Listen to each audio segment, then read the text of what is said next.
Then later, a few days, another, ayah. Normally we are, when we face problems, we always think we are alone in this world. Really? Yeah. Yes. We think we are the only ones and nobody understands us. And that we hit on our friends. You don't understand. You haven't gone through this shit. But this friend has gone through this shit. So you as practitioners, have gone through everything that you are going through now. But I have... Sorry. Yeah. Please be sorry. And remember to be sorry. I mean, when I start talking, please be so kind and do not interrupt me, because I'm losing. I'm losing the thread. Yeah. I mean, just listen.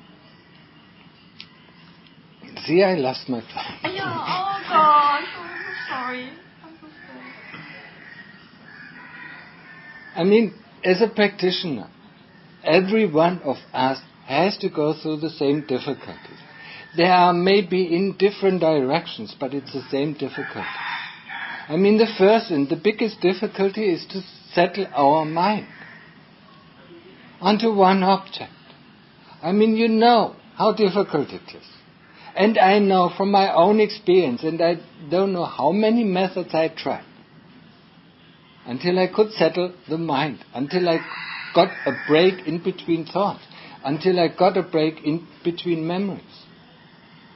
And then from that break on, I could expand that break, until the memories and the thoughts didn't flow in so much anymore. But I had to fight. Each time I had to fight. I had to fight to go back to my breath, or you have to fight to go back to your Buddha. No matter what is coming up. Don't buy into the kilesas. Don't believe them. You believed all your life. Whatever they told you, it was true. I mean, if a friend constantly lies to you, you don't believe him anymore. But why do you believe your kilesas? This is right, that is right, this I have to do, that I have to do. You constantly believe them. Nothing you have to do. You have to do the Buddha. Or you have to do investigation. That's the only task you have. At least here. But you still believe your kilesas. I have to do this. Oh, I have to go out. I have to do this. I have to see that. I have to write a letter. I have to do... They're constantly telling you what to do. What to believe, what is true, and what is right, and what is not right. And you still believe. And that's where you go wrong. I mean, the moment a belief comes up, you replace it with Buddha. And the next belief comes up, you replace it with Buddha. And your stronghold will fall down. It will fall apart like a card house. Once you tick it, well, it falls apart. And all what is left is our true citta. It's the knowingness of the citta. But you keep on every card, every card, every view and opinion you say, this is me, this is myself, and this I have to believe, and this is right. And what the other people say is wrong. And that's how you hold on to your card house that you call yourself. And people have other beliefs, different beliefs, and different opinions. And that's why we quarrel on constantly. Because they have different views than mine. And only mine is right. I mean, there are 6 billion of people here. There are 6 billion right views, They're constantly different from one view to the other. I mean, why is the world in a mess? Because everybody believes he's the center of this world. I mean, we act like we are. Aren't we? I mean, everybody has to do what I like to do. What I think they have to do. Everybody has to act the way, I think it's right. I mean, the other person just thinks the same thing. And that's why we're in conflict. He has to think, he thinks that I should do this. But I think I should do that. That's what we call the card house of self. Self-esteem or self-opinion or self-views. I mean, that is just built up. It is an avalanche, built up from a little stone. And these stones are the 5 khandhas. It's either a memory, or it's a thought, or it's a feeling, or it's a body, or, it's a consciousness comes into play. And then we build up, yes, that is me, that is my belief, that is what I have to do. I mean, here at this place, it is good for us to know that the only thing that we have to do is our Buddha. Or that we have to do investigation of the body. That's all what we need to know. I mean, everything else is completely irrelevant. We have to do our Buddha, and when I lose my Buddha, I have to catch my Buddha up again. That is the only thing I have to worry about. We don't have to worry about food because it is given to us. We don't have to worry about the place where we can put to sleep, because it's provided. Everything is provided for us. So the only thing that we have to do is our Buddha. Or is learn to silence the mind. I mean, what is so difficult? I know it is difficult, even though I say it's not so difficult. I mean, because the kilesas constantly drag us with a power. I mean, they are so powerful, they drag us and say, no, I want to think this thought. Or no, this memory is so important. I have to think about it. And you never ask yourself, how often did I think about this? Did I have this memory? You never think about it. You had it 20,000 times. Or 100,000 times. The same memory. Why is it now so important? You had it already, and it's gone. Now you bring it up again. You had this thought. How many times did you have the same thought? Huh? 1,000 times. 10,000 times, 1,000,000 times, huh? 1 billion times, huh? And you still want it. What has it given to you? Stupidity. Fire. What is it giving to you? It's giving you fire in the heart. Huh? It's producing the Buddha. Why do you want to think this? But you still want to think. And it comes up and again and again and again. And that's where you use our practice, to replace each thought with a Buddha. No matter what kind of thought. Huh? I mean, everything is provided for your bodily needs. So all what you have to worry about is the Buddha. Or then, once the mind is getting stable, the investigation. Body. To cut the roots of greed and hate that drive us from here to there. And there is no end of greed. I mean, could you ever satisfy your greed? Once you got, what you wanted the next thing. Once you got rid of the one thing that you hated the next thing. I mean, you put him off, you put that person off and told him off, and then he's gone, and the next person comes, and you told them off. Because the problem is within your heart. I mean, we get rid of greed, we get rid of greed by giving into greed, and then it's gone for a little moment, until the next greed comes up. And the more we give in, the stronger the greed gets. The more we give in to hate, the stronger the hate becomes. I mean, there is no end to it. I mean, why have we been, for billions of lives here? On this planet or another planet? Huh? What is the reason? Greed. Hate. That's why we want here and want there, and we try out, we want to become a teacher or a doctor or this or that, or we want to become rich, or we want to be a king. I mean, we have been everything already. We have been to the heavenly world, we have been to hell, and we have been a human being, we have been a teacher, we have been a doctor, we have been a singer, we have been a dancer, we have been a woman, we have been a man. Everything already. And now what is it giving us? Huh? We want it again, and again, and again, and again, and again, and there's no end. Because we never question, how often did I think about this? I have thought about it so many times. How often did I memorize it? I have memorized it so often. So what's the use of it? To memorize it again, and again, and again.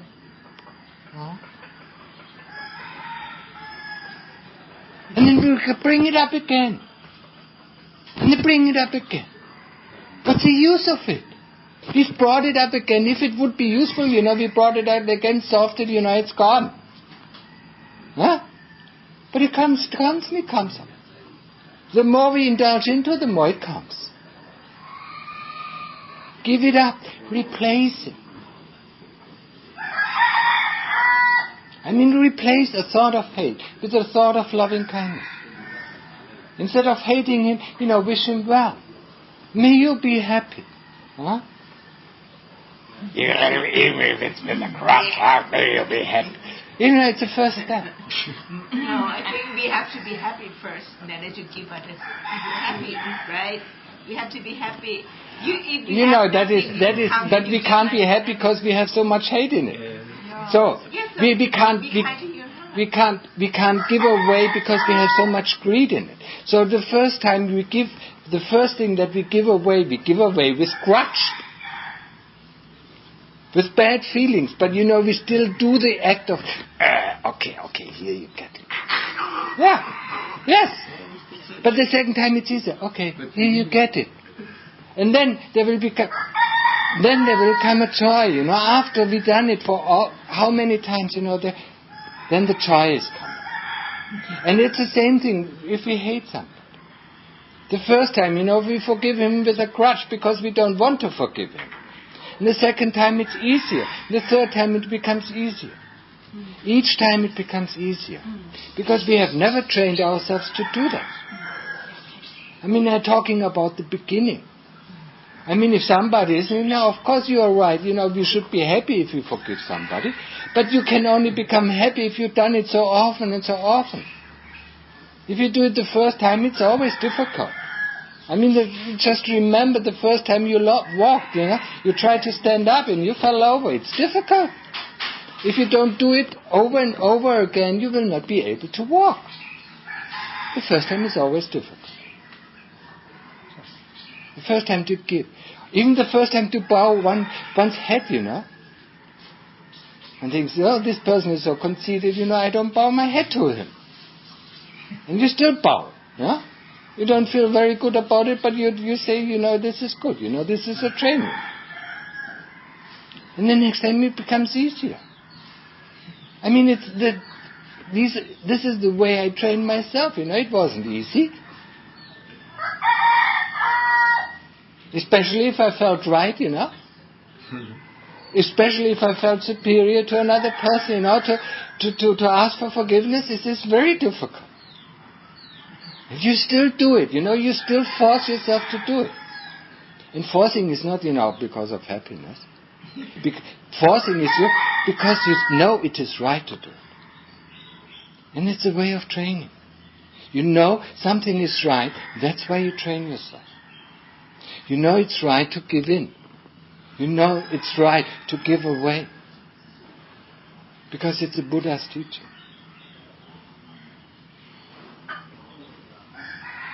And that's why in the beginning we have to force ourselves. After a while, of course, it becomes so easy, and you feel happy. Okay, doesn't matter. Yeah. But in the beginning you crush your teeth. Yeah, that's okay. It's better than not doing it. Yeah. How can you be happy, if you still have this grudge in it? But if you let it the first time out, but I do it a different way. Just providing. Because you have the experience. Don't forget that you are born in Thailand, But you've got to have something before you give the others. That's why we have to be metta to ourselves first. Yes, you are completely right, but how can you give metta for yourself if you hate everybody else and you hate yourself much more? Well, you have to wish yourself happiness. Yeah, okay, that's fine. You look into your heart. In the beginning you can't. In the beginning you can't. You're talking already a level up. I'm talking about the basic, when we start learning to walk, we cannot fly yet. At the beginning. I can relate to him now. I relate because I'm at this stage, beginning stage. I'm beginning stage too, but some things you are not at the beginning stage. Oh yeah. Yeah, you are You already half on the mountain. No, I mean, when I talk to Westerners, I always remind them, to learn themselves to be grateful, to learn themselves to have respect, to learn to be generous. I mean, when you're born in Thailand, I mean, you have part of it already. Otherwise, you wouldn't be born in Thailand. Yeah, that's it. That's right. But when you're born in the West, you have nothing of it. Not at all. No respect. There's no respect for the teachers. There's no respect for the parents. Yeah. I mean, you learned it from from scratch. Yeah. And we learned, to revolt. Yeah, from 0 days. From scratch, we learned to revolt against our parents, against the teachers, Against old people. Yeah. Against old people, because what do they know, Yeah. So. Nowadays, just all the same. Yes, now it's all the same. But it doesn't matter. You're still old generation, and we are still old generation. I mean, we are born of our karma in that country, with that parents, with our siblings. Because of our karma, we are born there. So, it just means something. We are not just randomly, thrown down into one of the families. I mean, why do you think people, are born in Saudi Arabia, where they don't have to worry about anything? Because they have been very generous in their previous life. So that everything, they provided everything in their previous life. They provided all the people with whatever they needed. And now, in this life, they are provided with everything what they need. I mean, it's a result of our karma. Of course, they have different difficulties, still human beings, so they still have greed and hate, But we are born in Germany or in France or in USA because of our karma. And that kind of karma is common to the French people or the German people or the state or the people in the United States. Karma is the law of this universe. Don't forget it. Whatever we do, whatever we say, whatever we do, will come back to us. If we do something good, good will come back to us. If we serve other people, we will be served. If we respect other people, they will respect us. But I haven't respected anybody, so nobody respects me. It's not because, I know something or I don't know something, because it's my karma. No. I mean, it's just it. I mean, I can't change the karma of my past. I can change only the things right now, here, in this very moment. So that in the future, this kind of karma will not come back to me. But now what I receive is the karma of the past. And I know how I've been, so I know myself pretty much well. So I know what is this karma, when the karma is coming back. I say, hello, how? Come again. You're pretty shithead, yeah? Come again. I really, with each karma you see coming back to you, you know how really bad you are. Yeah. I mean, it tells you, the way, people receive you, I mean, it just tells you how you received others. So it tells you how conceited you were, or how ingenuous you were, or how ungrateful you were. I mean, don't forget the story that is written down in the suttas about that monk that was so stingy in this past 7 lives. I mean, all the monks, in the line, got full food, full bowl full of food. Wherever he went, be it in the middle or in the beginning of the line or at the end of the line, he just got a handful of food. Didn't matter, the people just didn't put, forgot him, didn't see him, forgot to put food into his bowl. Because of his stinginess. Didn't mean, because he was a monk, he's supposed to get a full bowl. I mean, it happens here as well. I mean, the Moggallana and Sariputta saw that and said, what is going on there? I mean, then they felt sorry because this monk never ate, to his full pleasure. He always was hungry, and just a handful of, each ate just a handful of rice. So they put some food into it. And after the Anumodana, or after the blessing, the food was gone. There was left a handful. It's amazing. It happened since he's in the womb of his mother when he was born in the womb. His family used to be a rich family, and then he became poor. And then he was born, the whole village became poor. Like that, and then he was driven out from the village. And then that's why he has to get out there. Yes, and then, then Moggallana thought, that is interesting. He wanted really to help this person. He probably didn't see his previous life, So he put his hand on the bowl, once he filled it up, put his hand on the bowl so that the food didn't disappear. And once, in that time, that was the only time this monk, ate to his full content. And then, what happened in the evening? At 9 o'clock in the evening, this monk died of indigestion. I mean, it just shows karma. You cannot avoid the karma that you have sown. And sometimes karma is pretty strong. The cause is because he has done wrong with the arahant in his past life. It doesn't matter. I mean, Tanacha Mahabodh, talks a lot about it. Yeah. He often mentions it because, of the stinginess of people. I mean, stinginess has these effects. I mean, if you don't give, you won't get. I mean, even the work that you get. I mean, even the job that you get is karma. If you have a lot of money, if you have little money, it's karma. If you are happy with your wife, it's karma. If you get a child, it's karma. Or if you don't get a child, it's also karma. I mean, don't think these are chances, and people are trying, desperately trying to get away from their karma or to fight their karma.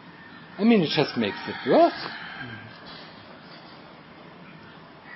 I mean, it has a meaning, if a family doesn't get a child. Because they probably got rid of their children, in their last life. They just dumped the child on the street. And this life they want a child, and no child is coming. I mean, it's just all karma.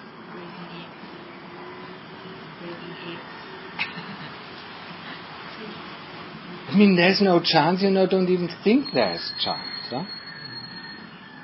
I mean, whatever we've done, it will come back to us. I mean, if you remember that whatever you do and whatever you say, I mean, if this word is coming back to me, how will I react? I mean, then you are mindful and then you won't do anything wrong. If I do this onto this person, how would I react if that person does that onto me? I mean, you wouldn't dare to do it. But you don't think. I mean, you use your thinking only for your own pleasure.